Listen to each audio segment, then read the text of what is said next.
kauli ya waziri wa usalama wa ndani Mheshimiwa Kipchumba Onesmus Murkomen unaizungumziaje?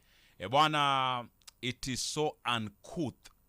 Ameonyesha tabia za kinyika kama waziri wa usalama wa ndani kuongea oehahe. Unaelewa? Ndio. Mwanzo nimekuwa na shida naye kuanzia jana akitoa taarifa yake kuhusiana na yale maandamano. Ndio. Bro, you cannot tell me that thieves are so dumb kwamba wakienda kuiba wanaacha kitambulisho wanaenda na bidhaa. Wanaiba wanaacha kitambulisho wanaenda na bidhaa. You know?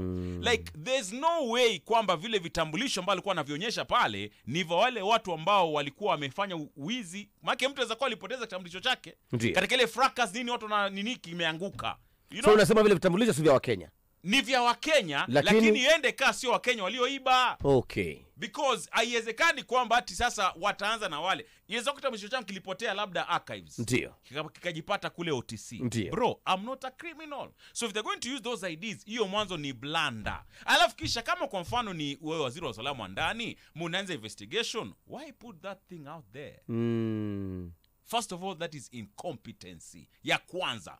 But then again, si alituambia mbunge wa Lang'ata kwamba hawaweki pale kwa sababu ya merit, kwa sababu ya numbers. Ndio. So unakubaliana na sentiments za Senator Cherargei? Yes.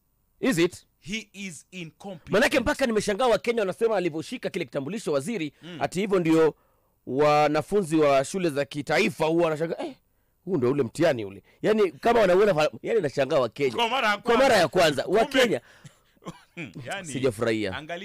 Angalia boss wangu. Yani alafu unasema yet ukiona police station shoot. Boss. Bro, there's an artist in Tanzania. Ndio. Msanii mkongwe.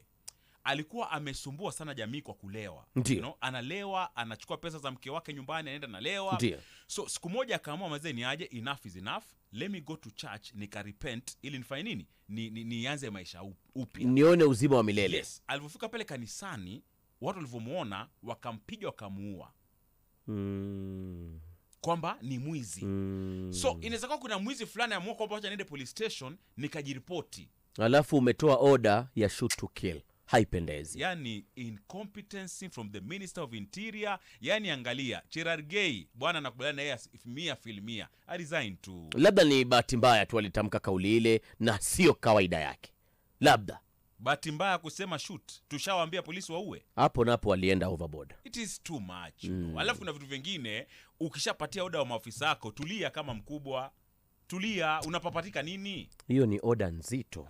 Na polisi ambao tayari wanashutumiwa kwa masuala ya police brutality, unawapatia clean bill. No way. Haipendezi. No way. Retract those words. Maybe we will forgive you. Maybe.